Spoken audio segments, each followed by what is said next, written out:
Born 1917, died 1963. The official verdict puts the blame for Kennedy's death squarely on the shoulders of this man and this man alone, Lee Harvey Oswald. These people have a different story. Tonight, in our studio, we'll explore that story as we go beyond the man who killed Kennedy.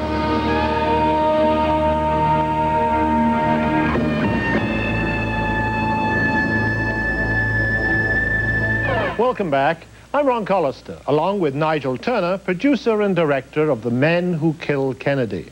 If you're joining us late, we've just finished watching Mr. Turner's film. The Men Who Killed Kennedy not only cast serious doubt on the official accounts of the Kennedy assassination, it points to a high-level conspiracy to murder the president and actually names the alleged killers. Mr. Turner, you found a lot of witnesses. Where were they 25 years ago? The dancer, the Polaroid lady, the doctor, when they really could have helped with the inquiry? Well, they were right where they say they were, but they were not interviewed because in the case of Beverly Oliver, the dancer, she was very fearful of what she'd witnessed. She had her film and camera confiscated.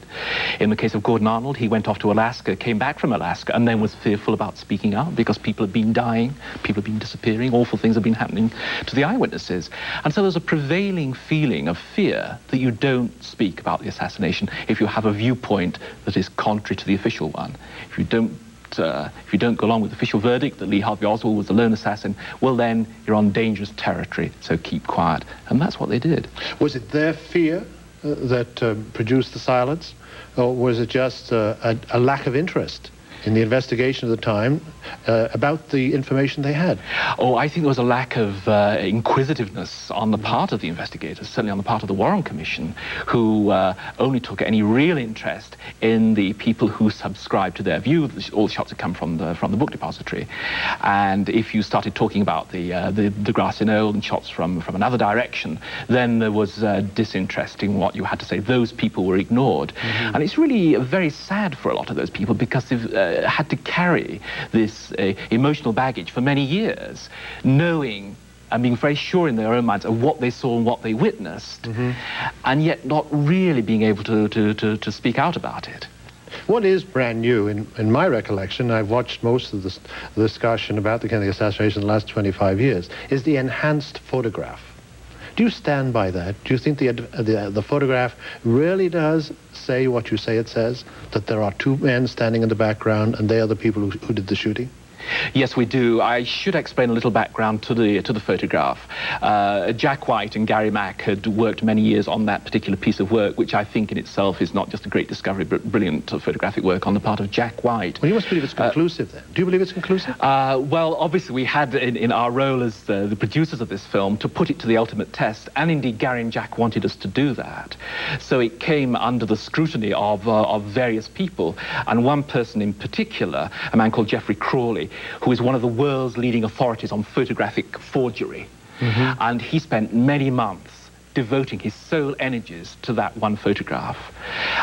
We even brought him out to Dallas, where he used Mary Ann Moorman's camera for the first time since the day of the assassination. She never used it again. She'd been so horrified by the assassination, she put it away. Mm-hmm. And so he carried out tests on the camera itself. Was the lens capable of the performance credited to it, which it was? He put film through that camera for the first time. Lots of measurements were taken, and his results were very conclusive, that he does establish Gordon Arnold, the Gordon Arnold figure with the camera up to the face, and he does establish the Badgerman figure. And he's given Gary and Jack's work positive verification. A doctor, professional man, doesn't want to get involved. I guess he's typical of more people than we care to admit.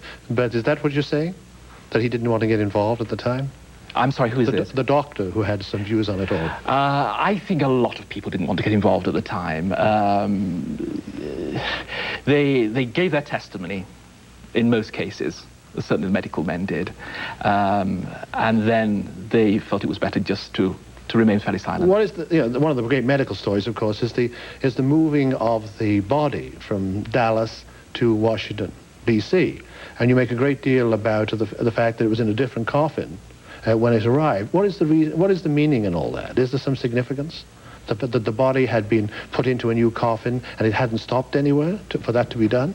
Well, what we're doing is reporting what happened. We have Aubrey Reich at one end seeing the casket depart as a ceremonial casket, and we have Paul O'Connor at the other end seeing a cheap shipping casket arrive. Well, so something funny went on in between. Do you have any idea? Well, I think a prior look was taken at Kennedy's body before the official autopsy. Mm-hmm. Now, let's go back to the witnesses again. I'm fascinated by what they've had to say.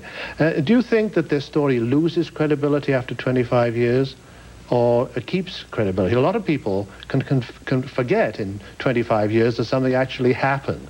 They can convince themselves it didn't. Couldn't it work the other way, that people over 25 years could convince themselves that something did happen when it didn't?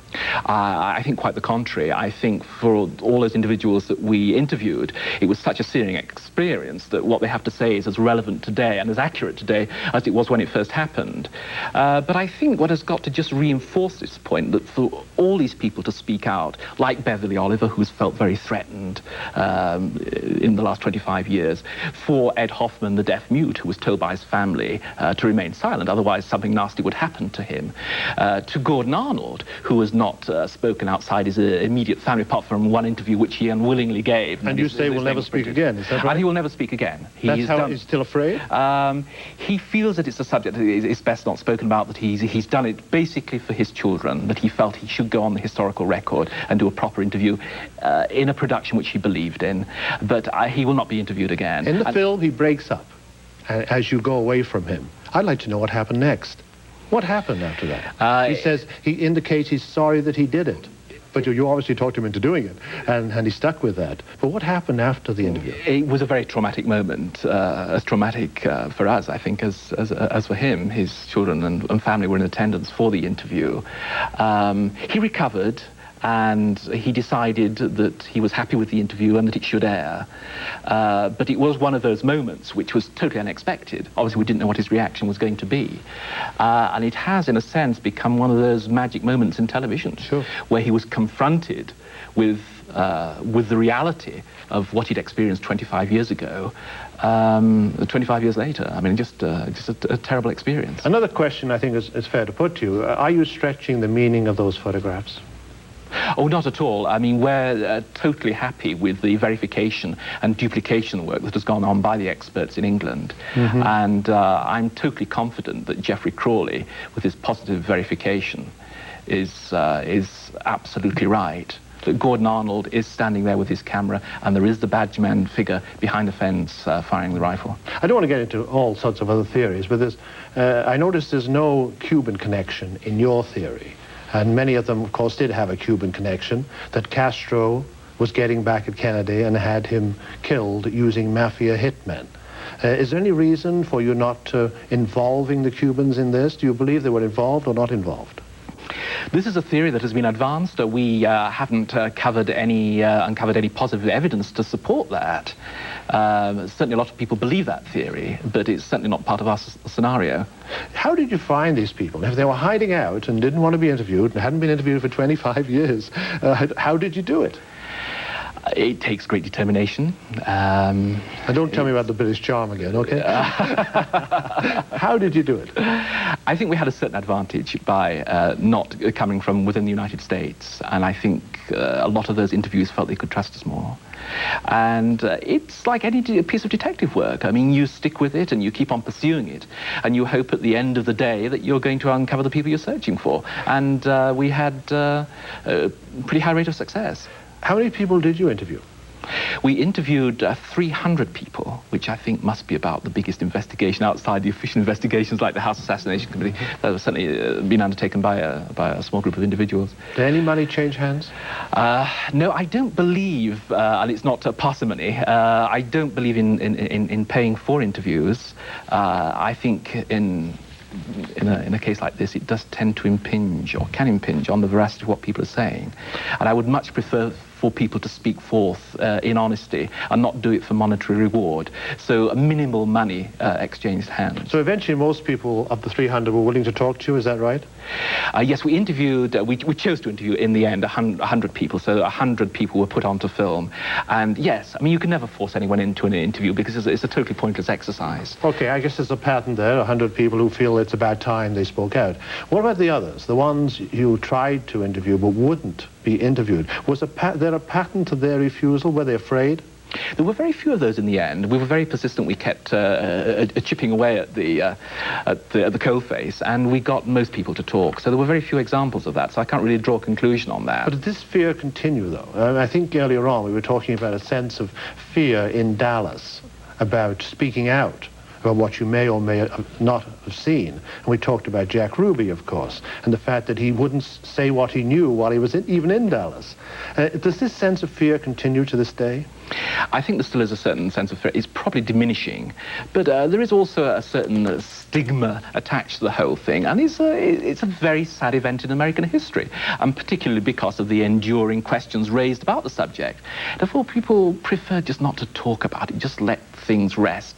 Please don't ask me to go through what was a pretty horrendous experience. But I think there's more to it in terms of the public reaction in the United States.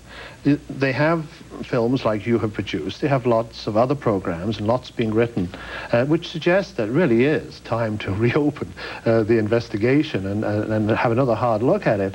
Why is public sentiment not demanding this in the United States round? Don't they want to know the truth? I think a lot of Americans do. As we know, 80% of Americans do not believe that Lee Harvey Oswald or Lee Harvey Oswald alone killed the President of the United States. So I think there is a fair body of opinion that would like a new investigation. But it is 25 years ago. It's beginning to slip into the pages of history. So there is certainly an attitude which says, why bother? We can never really uncover the truth, so why make the effort? There are more important things in life. Is the truth there to be uncovered, or has it been destroyed? Now, in our system, the Canadian-British system, after 30 years, public documents are made public. Earlier private documents, government documents, are made public. They come out automatically after 30 years unless there's an order not to bring them out. Could this happen in the States? Could we, in the next few years, see the evidence, or has it been destroyed?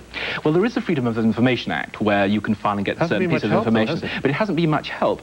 Also, I think it is important to point out the Warren Commission sealed away their documents for 75 years. And I think, more horrendously, the House Assassinations Committee, and they had no reason to do it, apart from their own private reasons, in the late 1970s, sealed away their information for 50 years, which I think is a very sad reflection on the official investigations that have taken place thus far. Therefore, is the lid on the investigation now, or do you think what you're doing and what others are doing will lead to a reopening of the investigation? I think it's a duty and responsibility of people like myself, filmmakers, journalists, writers, to keep chipping away at it. I think it is still possible to uncover the truth, and I think it's very important that that effort is made. And I think this film goes a long way to establishing a new ground, to opening up new areas, to exploring new important theories, and expressing for the first time many of the counter-arguments that should have been aired many years ago. But your audience here in Alberta are the first people on the North American continent to see a lot of these things for the first time. I'm sure you've heard it from people, and I'll repeat it, because it's aimed at other stuff you see on television today. This is the age of the docudrama, so therefore it doesn't have to be truth. It just has to be watchable. Are you a filmmaker or a journalist? And which hat were you wearing when you made this? I was a filmmaker. I am a filmmaker. I was a journalist. I am a journalist. Both those conditions apply. I wear both those hats. I think what is important is that one in this film was in pursuit of the truth, that I had no axe to grind. I came to the subject with no preconceived notions. I just, at the end of the day, wanted to get as close as I could to what I felt to be the truth. And I think we were successful in doing that.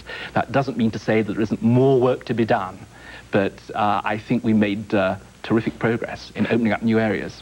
Could the mafia have done this, and according to your script, got away with it, if the government in Washington had not been part of the cover-up? I think it's simplistic to say that the mafia acted alone. No, I don't think they could have got away with it. I think there were more sinister forces at work, people who could provide an effective cover-up. And indeed, if you look at the plot itself, especially the setting up of Oswald, which is very intricate, the sheep dipping of the patsy. That's very complicated, and that's got all the fingerprints of intelligence. And I think if you look at that one aspect alone, you've got to say that there were pretty sophisticated forces at work. Well, certainly, if your script is true, they were very, very sophisticated, because everything had to be covered up. Eventually, the trails couldn't lead back to a clear killer. So, if you were to follow the trails right now, who do you think is ultimately responsible? Who really started the whole thing going that led to the killing of the president? Well, you're asking me to speculate here, and as far as the film is concerned, I tried, strangely, not to do that. We did stick with elements in the cover-up, the conspiracy, and the French connection, which we felt we were able to verify. But if you're asking me to speculate, I see a small power group who certainly involved the mafia in cahoots with the mafia. In cahoots with the mafia, who decided to take out the American president, decided to perform a coup d'etat. I think there was a coup d'etat in the United States. And we'll hear more about that in future books and future programs, I take it. I think you will. Thank you very much indeed. Okay. Following the overwhelming public response to the first airing of The Men Who Killed Kennedy, Britain's independent broadcast authority asked Central Television in London to produce a second program on the issue of Kennedy's assassination. That half-hour program brought Nigel Turner together with a number of key figures in the investigation of the Kennedy assassination. I think it would be fair to say it contained a generous portion of vigorous debate. In a few minutes, we'll watch The Men Who Killed Kennedy. The story continues. We'll then rejoin Mr. Turner and give him a chance to respond to some of the charges made against him in the program. So stay tuned, for The Story Continues, the lively follow-up discussion to Nigel Turner's provocative film, The Men Who Killed Kennedy.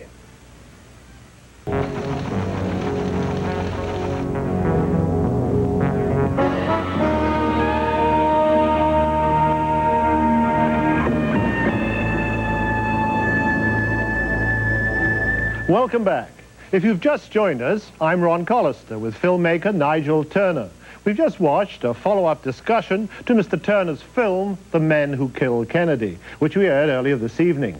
The film strongly suggests a cover-up at the highest level following the Kennedy assassination, and it names 3 mafia hitmen based in Marseille as the actual murderers of JFK. In the follow-up discussion, Mr. Turner was quite clearly on the hot seat, charged with poor journalism and outright lying. Mr. Turner, here's a chance to defend yourself, but before I ask you to do that, I want to ask you a personal question. You've named mafia hitmen, alleged killers of a president. Do you feel in danger? I think throughout the making of this film, one was aware of certain dangers. Obviously, if you begin meddling with the mafia, you automatically put yourself in line for retribution. But I think also some of the other conclusions in the program could well bring retribution from other areas, from the forces of darkness, the ultimate people who were behind the conspiracy to kill the president. Well, we'll watch your future with great interest. Let me ask you, though, how do you answer the criticism the program is one-sided? That you really haven't tried to balance other views, which may be just as credible, with your own to produce a more balanced picture? Well, I think my answer to that would be to say that the program is essentially about the truth. As I said earlier, one began with a totally open brief, and this is the conclusion one has come to. I think it's also fair to say that for the last 25 years, we've heard the official version. We've had it rammed down our throats. There have been no counter-arguments, or very, very few. And particularly in the United States, the media have been stonily silent on this subject. The networks, the major newspapers. Mm-hmm. The airing of the counter-argument has only come from rather obscure sources. And the research community, which have really kept this subject alive, it isn't the media who've kept it alive, mm-hmm. Have had a very hard time. And so I think we have certainly presented the counter-argument in this film, but I think it also happens to be the truth. Now, one of the 3 alleged hitmen is dead, shot down in Mexico City. The other 2, what attempts did you make to interview them and get their side of the story? Sati, the man who was on the knoll who we believe fired the killing shot, the head shot, he was killed in the early 1970s in a hail of bullets in Mexico City. The other 2, Boccagnani and Pironti, are still alive. We made strenuous attempts to make contact with those two individuals. We failed to find Boccagnani. Through intermediaries, we established contact with Pironti through 3 separate intermediaries. The message came back loud and clear. If you try and make contact with me, if you try and interview me, I'll kill you. And you've given up then, I take it? We haven't given up any aspect of this investigation. It's all still very active. We do believe that these are the 3 men who killed the President of the United States, and you can't let something like that go. I assume your life hasn't been threatened. What about Steve Revell, who did a lot of the Spade work? Steve Revell's life has been threatened both in the United States and in France. And indeed, we were told that if we returned to Marseille, we would be killed, and certainly that Steve would be killed. And we, in fact, did go back one time after that to do the interview down by the quay, which you see in the last part of the film. So we were taking considerable risks there. Yeah. What other impact has there been, follow-up, as a result of this? I mean, we talked about threats on lives. How has life changed for these key figures in Marseille? Are they now under surveillance or under closer watch from the police? Have any charges been laid? Any libel suits been launched? What's happened as a result of all this? All the information about the Marseille connection had been turned over to the FBI, and they are fully conversant with the program and what we uncovered. And as we say in the program, it's very much up to the authorities now. We've established the links with these 3 individuals. There are outstanding warrants for the arrest of Boccagnani and Pironti in the States on an old drug charge for the smuggling of $1.5 million worth of heroin in the 1970s. Imagine how many lives that's ruined. Oh, dear. So they could be picked up any day. They could be extradited from France, and they could be really questioned. And only when they're questioned, only when they're subject to proper investigation by the authorities will we have the true resolution of their involvement and their guilt. Well, is the French government part of the cover-up then? Oh, there's no evidence of that at all. But I think it is fair to say, as we saw in the follow-up film, that they have come up with these alibis, or rather Pironti has a rather carefully dusted down alibi that he was in the military at the time of the assassination. He said at one point that he was on a minesweeper, and then he changed that and said no, he was in prison. So his excuse keeps switching and turning. As far as Boccagnani is concerned, he has been very careful not to surface. Did you ever think about just dropping the whole project? It must have been pretty unnerving for you at some stages. There have inevitably been very depressing moments in the investigation. It's taken on the part of myself and my associate producer, Susan Winter, I think great tenacity and determination to keep on going. But at the end of the day, we are talking about one of the world's greatest murder mysteries, and more than that, I think we're talking about one of the world's greatest injustices. It's an injustice in 2 senses. The American people have not been told the truth. Why should they live with a lie about their history? Or why should we? Why should people in Canada, in England, throughout the world? I think that's one point. Of course, truth is relative. I think you'll agree with me on that. And I'm sure that you believe entirely in what you're saying, that this is the truth, but other people have other versions of the truth. What if it isn't a truth? What if some of the witnesses you talked to were lying? How can you live with that? Well, I think my simple answer to that is that they couldn't all be lying. And I think we establish enough evidence in the film of Lee Harvey Oswald's innocence, of the evidence of a conspiracy, of the evidence of a cover-up, and finally of the Marseille connection, because this is new. Although I'm happy to say that a lot of new evidence as a result of the program showing around the world. It's shown in 30 countries, so millions of people have seen it. And new people, important people, are now contacting us with evidence that establishes what we've said in the film. So what we have seen tonight is not the last word. You would expect that maybe an investigation will be reopened based on new evidence which will be forthcoming as a result of what you've done. I would wish very much that could happen. I don't say that is going to happen, but certainly as a filmmaker, I am determined to continue pursuing the subject. And if I can raise the money, we will make another film. There are many interviews that we shot in Dallas and around the United States that haven't aired in the program. And that material, with the new evidence that is coming in, will give us an important platform to pursue the subject further. Now, the criticism that it's not the best journalism, how would you answer that? This is the age of the docudrama, when you really are as much motivated by good drama as facts. This is very much part of the North American scene right now. Is this docudrama or is it truth? My film doesn't fall into docudrama at all. I think it's quite the contrary. I think one stuck with the facts that were verifiable in the film. Now, you might say the Marseille connection hasn't been established, but then if you look at the evidence that we supply, the evidence of Michel Nicoly, the evidence of Christian David, and most importantly, evidence since the airing of the film from Gordon Arnold, who has made a positive identification, because he hadn't seen them prior to the airing of the program, of Lucien Sarti, the gunman up on the knoll, and of Pironti himself. That Gordon Arnold says he saw both those individuals in Dallas on the day of the assassination. What I see when I look at you, Nigel, is a man who spent 3 years already, and you're talking now about more films on the same subject, maybe a book someday. You're spending your whole life, seems to me, committed to this. How has it changed your life? I hope I'm not going to be making Kennedy programs for the rest of my life, because there are many films that I will be. Well, there are many films that I'd like to pursue in my filmmaking career before I reach the excellent age of retirement. But I think, to be just serious for a moment, this is a very important issue. I think there are few issues in our contemporary history which are as important.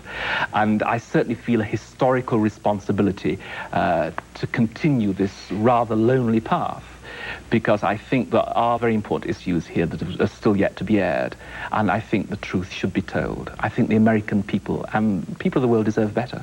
Now, I mentioned in passing legal problems earlier on, another question, but how have legal problems, as a result of this documentary, affected your lives? Are you in the midst of lawsuits, or anyone threatening lawsuits? Is anything happening at all? There's been no legal cases at all against the film, none whatsoever. I guess when you're dealing with people who are hitmen and with provable mafia connections, it's very hard to libel them, is it? Well, they might choose to take rather more direct methods against the people who they feel are accusing them. But we feel we've named the right men, and there have been no legal actions taken against any part of the film.